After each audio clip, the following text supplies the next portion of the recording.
nazo ko-driver uthola ukuthi ekuseni mase beya emsebenzini baqhamuka sebethuma i-hour lokuthi bona bafuna ukukhava isikhathi sokuthi baye emsebenzini bagcine abanye bangasathandi ukuma uma sibavile. Bafethu umalume wabashana lo siyazi ukuthi inyanga yezokuthutha is a transport month, so siqhakambisa nje ukuthi abantu abashayele kahle emgwaqeni kanjalo nabantu abasiza emgwaqeni abasize kahle. So nginanaba ke elsis bami la ngiyazi ukuthi nakwezinye indawo bakhona umalume no auntie abaweza abantwana bayesikoleni lana nginobani umuntu akazisho igama lakhe. Okay, sanibonani, igama lami uAsiphe Ngwakasibiya Sibongo. Asiphe Wakasibiya. Sanibonani, igama lami uNonkululeko Wakagumede Sibongo, ngiweza la esebenza kanzima ku-N2. Yes, laba kusamba vanu N2 beke cabanga ke u-N2 umgwaqo omkhulu obhizi kakhulu kodwa nje bavesane bevala imoto ezithile zithi du bevala ama-truck bevale kwasani uma sekumele ukuthi baweze ingane. So kunjani nje lo msebenzi lo nanokuthi ke iziphi inselelo enibhekane nazo when it's time to go driver nje kwesinye isikhathi? Izinselela esibhekana nazo ko-driver uthola ukuthi ekuseni mase beya emsebenzini baqhamuka sebethuma i-hour lokuthi bona bafuna ukukhava isikhathi sokuthi baye emsebenzini bagcine abanye bangasathandi ukuma uma sibavile. Ngiyabona. Bese uthola ukuthi-ke nathi sisazi ukuthi kanjani. Yeah, bese befuna ukudlula kodwa nibenivalile nini? Yes. Okay, bo driver please asizameni ukuthi sibekezelaneni and ngoba nabo usuke benzela labantu ukuthi abantwana bephephe ningaze nishayise izingane bese umuntu basenkingeni ngento encane nje ukulinda. Yebo ke izingane ke zona siyiwelisa kanje.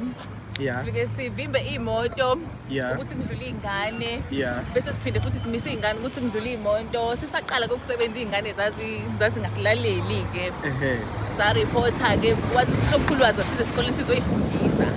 Nizoyifundisa ngoba I understand ukuthi kahle Yebo, kahle kumele kusebenze kanjani lena. Yebo, saya esikoleni sayoyifundisa izingane ukuthi kumele kuziwele kanjani emgaqweni. Hayi manje sezi-right ingane seyiwela ngendlela. Seyiwela ngendlela. Manje sekumele beqala bebuke beqalaze kuthiwe right left bese siyangena. Isimangithi isanda bayama bona ngivulela imoto ziyadlula. Mase kumele futhi ngivalele kundlula izingane ngivale imoto ngivule izingane. Wow. So unjani nje lo msebenzi uya-challenge ubunandi nizizwa kanjani? Uya-challenge uma usawuqala kodwa uma usujwayele khona kuyajwayeleka nabantwana ngigcina seni-understandana. Njengoba sesi-understandana nabantwana sebazi ukuthi thina singomama baba bagadile emgwaqeni nabo bangabantwana bethu. Uyabona-ke.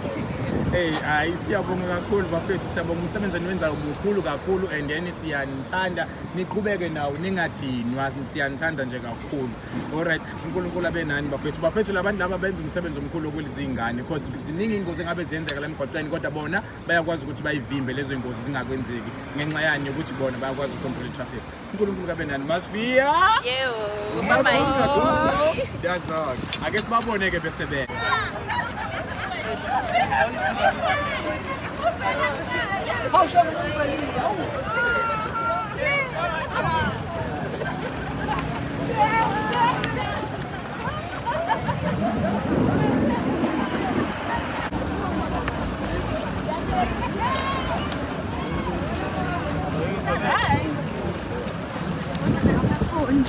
Bye.